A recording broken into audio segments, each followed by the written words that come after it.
Salut à tous, bienvenue dans Panorama. Ici, on prend du recul. On sort du bruit et on regarde ce qui est vraiment en train de transformer la publicité, les médias et l'industrie des technologies publicitaires, plus communément appelées AdTech. Parce qu'au fond, la vraie question n'est pas ce qui change, mais qui prend le pouvoir, qui crée de la valeur aujourd'hui sur ce marché publicitaire, entre données, plateformes, retail, médias, vidéo, intelligence artificielle. N'en jetez plus, tout est en train de se recomposer. Et donc, dans Panoramad, on ne suit pas les tendances, on décrypte le dessous des cartes de l'industrie publicitaire aujourd'hui. Un programme soutenu par Deep Search AI by SmileWanted, la sélection intelligente des contenus basés sur la sémantique en service des marques. Aujourd'hui, un sujet hyper important pour le marché, ce sujet c'est le concept du total vidéo. Alors, la promesse du total vidéo est extrêmement séduisante, une stratégie unifiée, une audience unique, une mesure simplifiée. Mais la réalité est-elle vraiment aussi simple? Parce que derrière cette convergence apparente promise, la complexité n'a jamais été aussi forte. Multiplication des plateformes, fragmentation de la mesure, logique d'attribution divergente, on va parler de tout ça. Et dans cette séquence, nous allons poser la vraie question.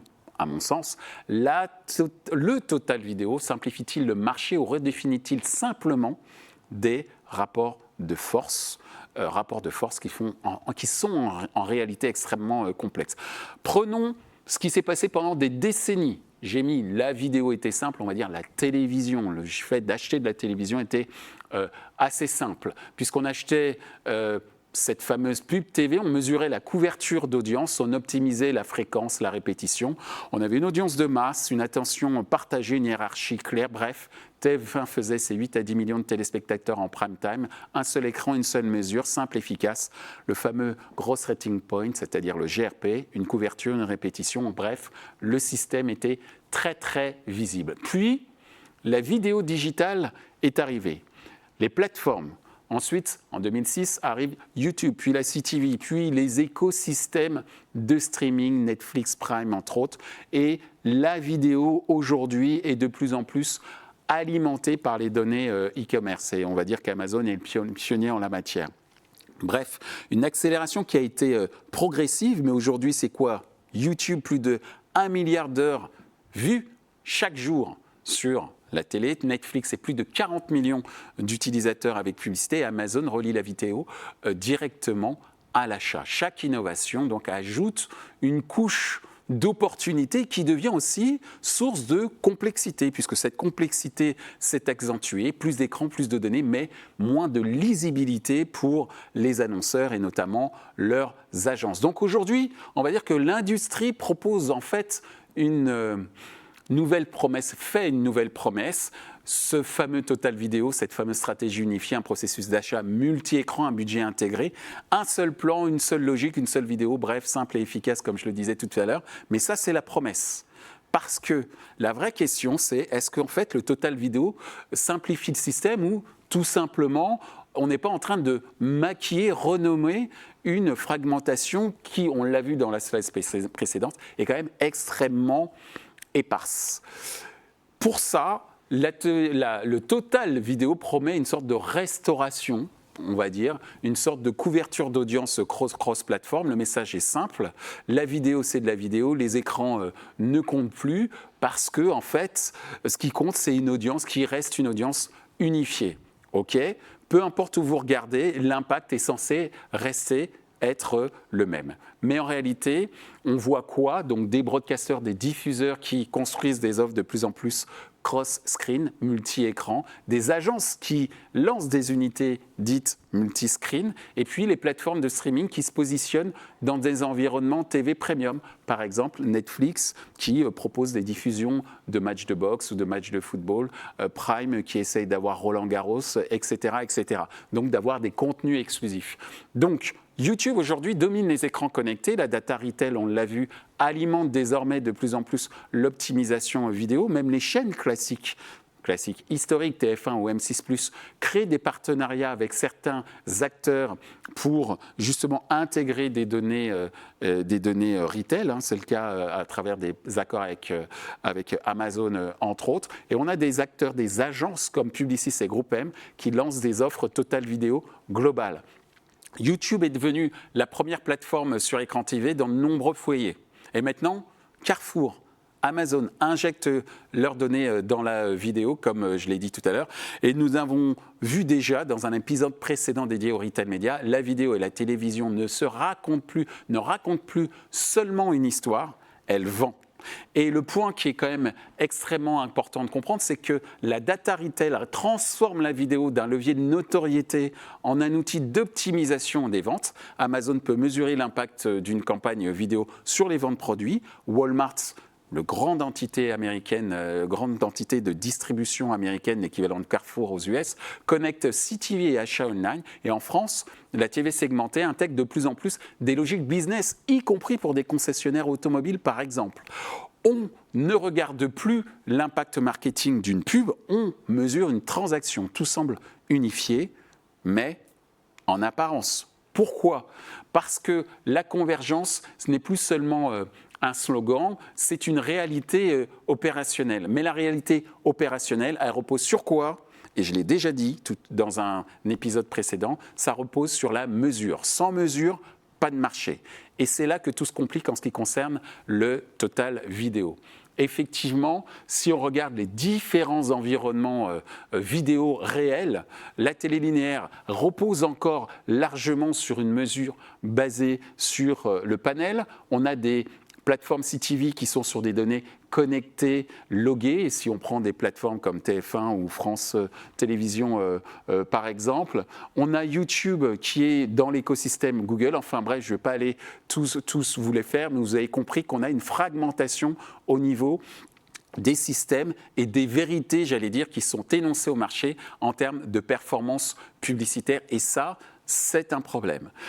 Le point, c'est que chaque environnement donc, définit la performance différemment, des fenêtres d'attribution différentes, des calculs de couverture très très différents également. Et donc ça pose problème en ce qui concerne les écarts de performance qui peuvent aller de 30 à plus 100% selon les modèles. Plus de 60% des annonceurs déclarent aujourd'hui ne pas faire totalement confiance aux mesures dans le domaine de la CTV et du total vidéo. Et c'est extrêmement préoccupant. Et pourtant, les annonceurs continuent à arbitrer leur budget sur ces mesures parce qu'ils ne peuvent pas faire autrement.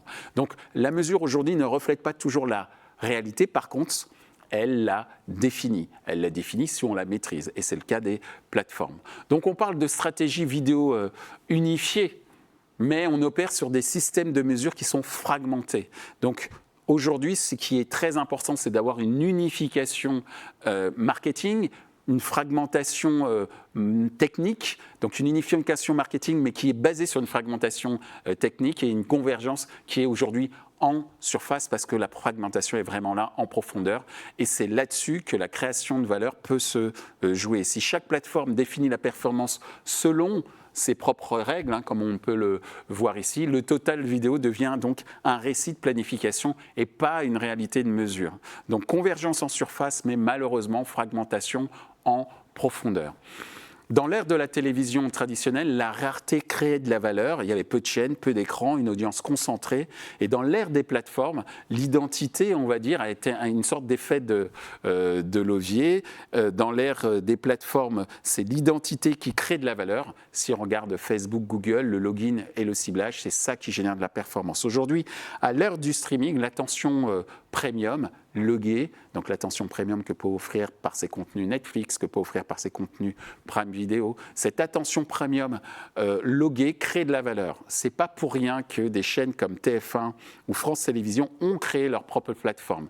Netflix, Disney+, Prime Video, c'est de l'audience qualifiée, mesurable, activable, et c'est l'ambition des plateformes des chaînes historiques comme TF1+, ou France Télévisions. Donc en fait, le total vidéo fusionne ces dynamiques, audience, identité, attention, et crée une valeur vraiment majeure.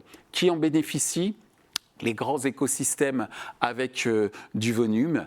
On le voit, les plateformes, les vendeurs, donc les régies qui sont capables de gérer des environnements, inter-environnements, et bien sûr les grandes agences qui aujourd'hui souhaitent négocier de plus en plus des accords unifiés.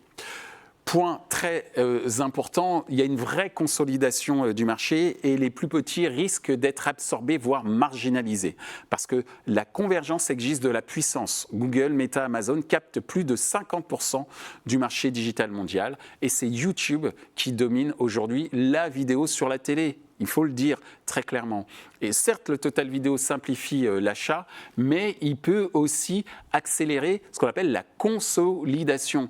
Et les leviers d'attractivité sont redéfinis, à savoir qu'aujourd'hui, ce sont les plateformes qui gagnent face aux régies publicitaires classiques.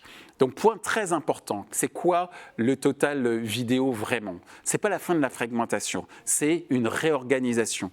Avant, la fragmentation était par écran. Aujourd'hui, on a une fragmentation par écosystème.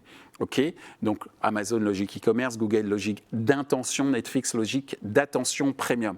Mais ces différents jardins clos parallèles peuvent poser problème parce qu'ils ont soit des graphes d'identité, des règles de gestion de données, des logiques de mesure ou des cadres d'optimisation qui sont extrêmement différents. Et donc, ça force les annonceurs et les agences à créer ce qu'on appelle des MMM, qui sont des modèles marketing très très importants, mais qui ajoutent à la complexité. Donc, la gestion du total vidéo, quand on est dans ces jardins clos un peu différents, ça demande une coordination opérationnel extrêmement aguerri. Et le total vidéo réduit certes une complexité visible pour l'utilisateur, pour le téléspectateur, mais pas forcément d'un point de vue opérationnel sur le plan publicitaire. Et la complexité déplace la valeur, déplace le pouvoir vers ceux qui savent la maîtriser. Donc le total vidéo promet une stratégie vidéo unifiée, mais une stratégie n'est réellement unifiée que quand la mesure l'est. Jusque-là, la convergence dont tout le monde parle reste quand même assez partielle. Et pour finir, quelle est en fait la vraie question?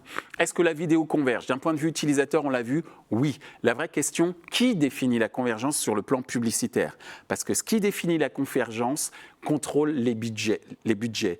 Et même cela peut paraître contre-intuitif aujourd'hui. Ce ne sont plus les marques qui contrôlent totalement leur budget. Pourquoi? Tout simplement parce que celui qui définit la convergence contrôle les flux publicitaires. Et qui définit aujourd'hui la convergence? Les fameuses plateformes de streaming, notamment avec leur fameux jardin clos. Donc aujourd'hui, on est sur un système qui continue d'évoluer. On avait un système initial assez simple, un système qui est aujourd'hui en expansion de par l'évolution également de l'usage des écrans, mais un système qui continue d'évoluer vers plus de complexité, malheureusement, et Panoramad est là pour vous l'expliquer.